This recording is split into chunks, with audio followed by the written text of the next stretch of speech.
Okay, here we go. Another quick review, this time Fantastic Four, number 15, Legacy issue 708. We got North and Farrelly on the creative team, the primary creative team here, writer and artist. So this is kind of, I would say, an end to an arc, specifically the Fantastic Four's extended family and their having to be sent away to be protected for a year. And so that set off a different direction for the Fantastic Four as a family and what they were doing for a time. I came on with this series after that had all happened. And so this is kind of a resolution to that. I actually need to go back on Marvel Unlimited and probably pick up and read some of those early issues of this series. But this one in particular is interesting. It's called The China Brain, and it says Chapter 1, so that seems to indicate there's going to be more to the story than just this issue.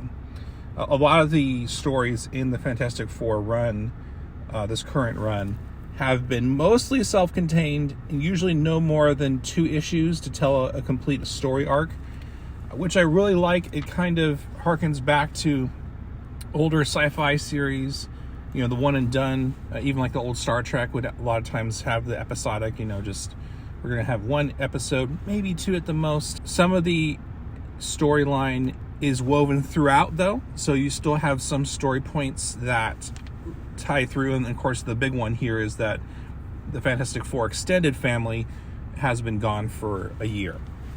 And so we left off in the last issue that Reed Richards thought his family was going to come back, but it didn't.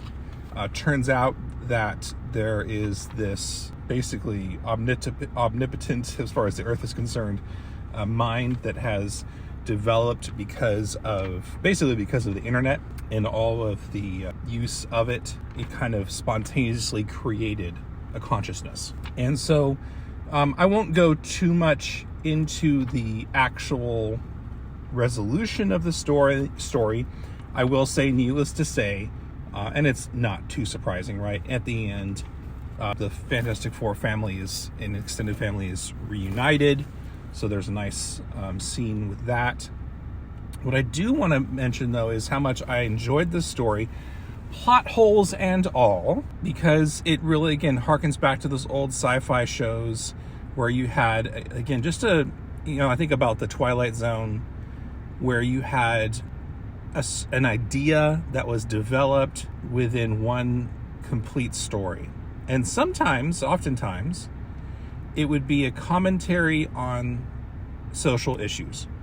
And I think science fiction, when it's at its best, does one or two things.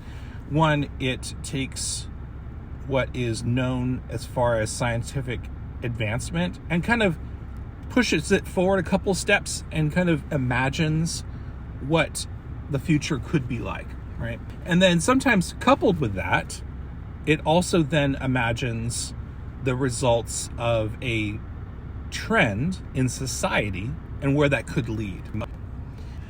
Well, there's a kind of a similar thing happening with this issue of Fantastic Four 15, where basically it starts off with sometime in the past, there's an interview with the scientist, I believe, who talks about these radio communications in China and how he kind of equates it to neurons in a brain, because everyone in China, I guess, has one of these radios, I guess, and he calls it the China brain. And he theorizes that just like messages sending back and forth like neurons, that eventually, maybe somehow in the future some consciousness could exist. And so fast forward to the present in the Marvel universe, and that's basically what's happened. We don't have radios anymore. We have cell phones and computers, and we're all communicating, and basically because of all this information that's all just being shared and everything else, that a consciousness comes to be.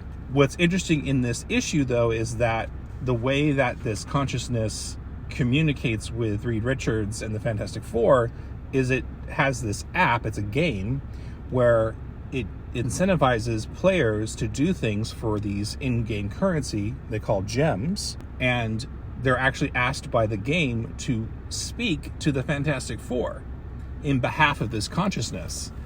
And the people do it. they'll say certain sentences, and I guess if they say a certain sentence, then they get incentivized to with these gems. And I at first I was like, oh, that's kind of weird. I don't know if people would actually do that. But the more I think about it, maybe they wouldn't do that in particular, but I wouldn't be surprised if someone could come up with some way to manipulate others in some similar fashion, using maybe more subtly, using some sort of gamified situation. And it's kind of scary when you think about it, because you realize with this story how easily humans can be manipulated, right? Incentivized to do things they wouldn't normally do. And I kind of, at least to me, that's kind of the message of this story. And yeah, so in bottom line, I really enjoyed it. Thought it was a great science fiction story. It gave a little bit of a social commentary and made you think. And that's, I think, what science fiction should do, right? Made you think, makes you talk about it after you read it or watch it, whatever it might be. And yeah, so Fantastic Four 15, highly recommend it. The storyline is really cool for all the reasons I've already mentioned. The art is fine, not bad. It's a little inconsistent, just some minor gripes I have with how the artist renders eyes. Not always consistent there. And being an artist myself, sometimes I catch up on these things. But overall, the art's fine. It works well enough, and at least the Thing has a neck, which if you've read our reviews of Fantastic Four in the past, you'll know what I'm talking about. The one thing I will say, though, it's more of a gripe, a nitpick on a character design. Johnny Storm has the weirdest mustache that I've ever seen. I've never seen a person in real life with a mustache like this. I guess they're trying to go with him being different. It's like, just do a goatee. It's like a pseudo goatee with this weird cut off at the bottom at the chin, and it just doesn't look good. And it just seems like it's hard to draw. So especially when the artist draws Johnny Storm from far away, it looks really weird. So he needs to shave. Johnny Storm needs to shave as soon as possible. At least the little bits at the bottom of his mustache, if he's going to keep the mustache. I don't understand why they did that with that character. It's a little weird, but other than that, little nitpick, a very good issue, and continue to look forward to reading more Fantastic Four.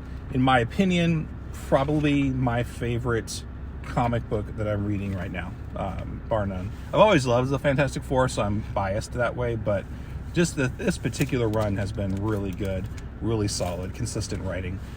So look forward to more.